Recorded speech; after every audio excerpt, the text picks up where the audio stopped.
আসসালামু আলাইকুম। দেশি কুকিং লাইফস্টাইলে আপনাদের সবাইকে স্বাগতম। আশা করছি আপনারা সবাই ভালো আছেন। আমি আলহামদুলিল্লাহ ভালো আছি। দেশ ও দেশের বাইরে যে যেখান থেকে আমার আজকের ভিডিওটি দেখছেন, আপনাদের সবাইকে জানাই আন্তরিক প্রীতি ও শুভেচ্ছা। আমি বড় আপার বাসায় চলে এসেছি সকালে নাস্তা করে। তারপরে বড় আপার বাসা থেকে ভিডিওটা স্টার্ট করেছি। তো বড় আপার বাসায় এসে বড় আপা তো শাক বেছে নিচ্ছে রান্না করার জন্য।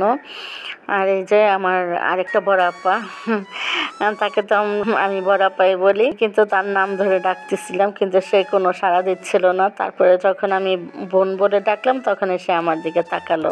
এরপরে যে কাঁঠালটা দেখালাম, এই কাঁঠালটা আমার মা পাঠিয়েছে, ওনাদের গাছের কাঁঠাল, তো গ্রাম থেকে পাঠিয়ে দিয়েছে আমাদের জন্য। আর এই যে একটা সোনামণি, এই সোনামণিটা তো এর আগে আপনাদেরকে দেখিয়েছি। তো এই সোনামণিটা এর আগে ডিম পেড়েছে, প্রায় 24টা ডিম পেড়েছে। এরপরে আসলো, আসার পরে মনে হয় 4 দিন ছিল, এরপরে আবার ডিম পাড়া শুরু করে দিয়েছে। তো মাশাআল্লাহ, আলহামদুলিল্লাহ, মুরগিটা অনেক ভালো। আর এরপরে যে রান্না করে নিচ্ছে গরুর মাংস। তো এখানে আমি গরুর মাংস ধুয়ে পরিষ্কার করে নিয়েছি। এরপরে রান্নাটা বসিয়ে দিচ্ছি। মানে মাংস রান্নার জন্য যা যা লাগে ময় মশলা, এখানে পেঁয়াজ করে কেটে দিয়েছি স্লাইস করে। এরপরে হলুদ গুঁড়ো, মরিচ গুঁড়ো, ধনে গুঁড়ো, জিরে গুঁড়ো, স্বাদ মতো লবণ, তারপরে তেজপাতা, গরম মশলা সব কিছু দিয়ে আর কি মাংসটা হাতে মাখিয়ে নিলাম। তো হাতে মেখে মাংসটা রান্না করলে কিন্তু খেতে বেশি ভালো লাগে, সেজন্য আমি সবসময় চেষ্টা করি হাতে মেখে মাংসটা রান্না করতে। আর এই যে এখন আমি একটু আম খেয়ে নিচ্ছি। এই আমটা পাহাড়ি আম। তো এই আমটা একটু টক টক মিষ্টি মিষ্টি। তো আমার প্রচুর মাথা ঘোরাচ্ছিল। তো আমার ভাগ্নি বলল যে মেজম্মু ফ্রিজে টক আম আছে, তো তুমি আম খাও, ভালো লাগবে। তো আমি আমটা বের করে খেয়ে নিচ্ছিলাম। তো টক তেমন একটা না, বেশিরভাগটাই মিষ্টি। তো তারপরে খেয়েছি, তারপরে একটু ভালো লেগেছে। এরপরে রান্নাবান্নাগুলো কন্টিনিউ করে নিলাম। তো এই আমটা দেখুন, আটিটা কত বড়, মানে আমার মোবাইলের যে সাইজ, আমার মোবাইলের সমান একদম আটিটা। আর এই যে ভিতরে যে পিসটা, এটা কিন্তু একদম ছোট। তো আপনাদেরকে একটু দেখিয়ে দিলাম। এরপরে আমি আবার মাংসর কাছে চলে আসলাম। মাংসটা তো বসিয়ে দিয়ে আমি চলে গিয়েছিলাম ডাইনিং রুমে।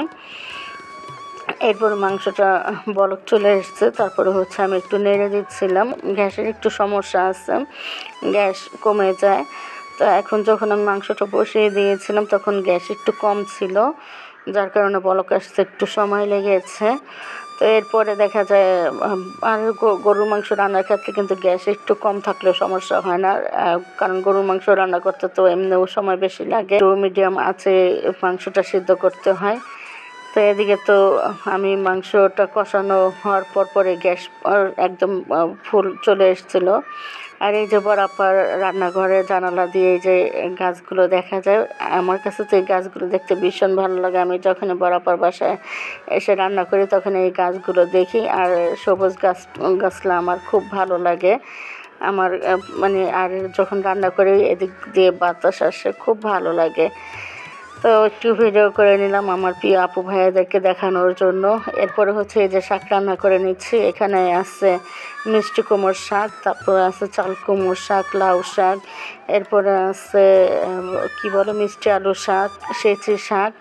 তো অনেক ধরনের শাক আছে। তো এই শাকগুলো আমার মা গ্রাম থেকে পাঠিয়ে দিয়েছে। তো সেই শাকগুলো এখন রান্না করে নিব।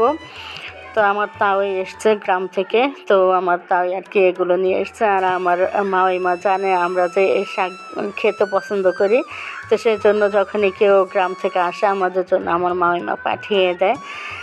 তো এখন আমার মাংসটা, এই যে বললাম গ্যাস চলে এসছে, মাংস কষাতে কষাতে দেখুন একদম পুরো গ্যাস চলে এসছে। তো এখন আমি মাংসটা ভালোভাবে নেড়ে চেড়ে কষিয়ে নিচ্ছি। মাংসটা কিন্তু অলরেডি সিদ্ধ হয়ে গেছে। তো এখন যে পানিটুকু আছে, এই পানিটুকু আমি চুলাটা হাই ফ্লেমে রেখে শুকিয়ে নেব। তো বন্ধুরা, যারা আমার ভিডিওটি দেখে স্টার্ট করেছেন, এখনও যারা একটি লাইক দিতে ভুলে গেছেন, তারা প্লিজ একটি লাইক দিয়ে আমার ভিডিওটা কন্টিনিউ করুন।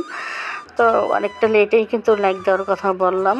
আর এরপর হচ্ছে এই যে শাকটা কিন্তু অনেকটাই সিদ্ধ হয়ে গেছে। আমি এখন হচ্ছে একটা বোম্বে মরিচ দিয়ে দিলাম। আর শাক বসানোর সময় এখানে আমি কাঁচা মরিচ, তারপর হচ্ছে কাঁচা পেঁয়াজ, এরপর হচ্ছে গোটা রসুন, মানে রসুনের কোষগুলো ছুটিয়ে ছিলে দিয়েছি। তো এইভাবে, আর এখানে কিন্তু কচু শাকও দেওয়া আছে।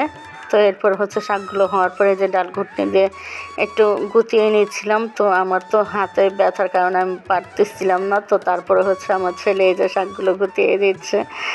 তো আমি যখন ভিডিও করতেছিলাম, তো আমার ছেলে নিষেধ করতেছিল, বলতেছে আম্মু তুমি ভিডিও করো না। আর যখন আমি ভিডিও এডিট করতেছিলাম তখন বলতেছে আম্মু তুমি কিন্তু ওই ভিডিওটা কেটে দিও, ওই ভিডিওটা দিও না, এটা দেখলে মানুষ কি ভাববে। এরপর তো শাকগুলো গুতানো হয়ে গেছে। এখন হচ্ছে আমি শাকটা বাগার দিয়ে দিব। তো বাগার দেওয়ার জন্য আমি এখানে প্রথমে তেল দিয়ে দিয়েছি কড়াইতে। এরপরে হচ্ছে শুকনো মরিচ ক্রাশ করে দিলাম। তো শুকনো মরিচটা দেওয়ার পরে এখানে দিয়ে দিলাম পেঁয়াজ আর রসুন। আর এই শাকের মধ্যে কচু শাকটা থাকার কারণে একটু রসুনের পরিমাণটা বেশি দিয়েছি, যাতে গলাটা না ধরে। এরপর হচ্ছে পেঁয়াজ রসুনটা ভেজে তারপর হচ্ছে যে শাকগুলো দিয়ে দিয়েছি। তো শাকটা খেতে এত ভালো লেগেছে, মাশাআল্লাহ, আলহামদুলিল্লাহ, অনেক ভালো লেগেছে। আমরা ঢাকা শহরের শাক কিনে খাই, যত ভালোভাবে রান্না করি না কেন, গ্রামের শাকে যে একটা টেস্ট, এই টেস্টটা কিন্তু ঢাকার শাকে পাওয়া যায় না। তো আমরা তো সবাই খুবই তৃপ্ত করে খেয়েছি, খুব ভালো লেগেছে শাকটা, আলহামদুলিল্লাহ। তো এরপরে তো এই যে রান্নাবান্না শেষে আমি খাওয়া দাওয়া করে নিচ্ছি। আমরা সবাই একসাথে আর কি খাওয়া দাওয়াটা করে নিচ্ছি।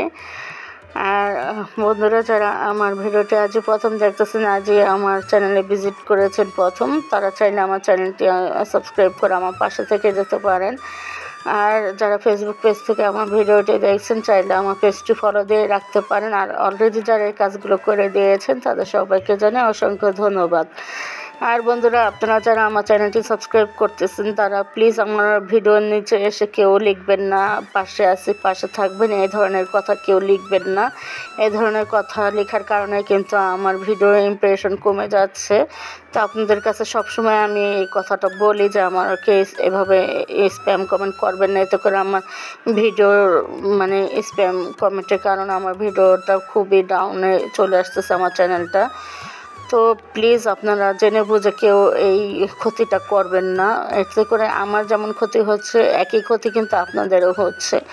তো বন্ধুরা, আমি কিন্তু শাক দিয়ে খাওয়া দাওয়া করে তারপর হচ্ছে যে মাংস নিয়ে নিয়েছি। তো আর মাংস তো যত হাড় গোড় ছিল, আমার কাছে তো হাড় খেতে খুব ভালো লাগে, তো অনেকগুলো হাড় বেছে নিয়ে নিয়েছি। তো আজকের মতো এ পর্যন্তই। আগামী ভিডিও দেখার আমন্ত্রণ জানিয়ে আজকের মতো বিদায় নিয়ে নিয়েছি। এতক্ষণ ধৈর্য ধরে যারা আমার ভিডিওটি দেখেছেন তাদের সবাইকে অসংখ্য ধন্যবাদ। সবাই ভালো থাকবেন, সুস্থ থাকবেন। আল্লাহ হাফেজ।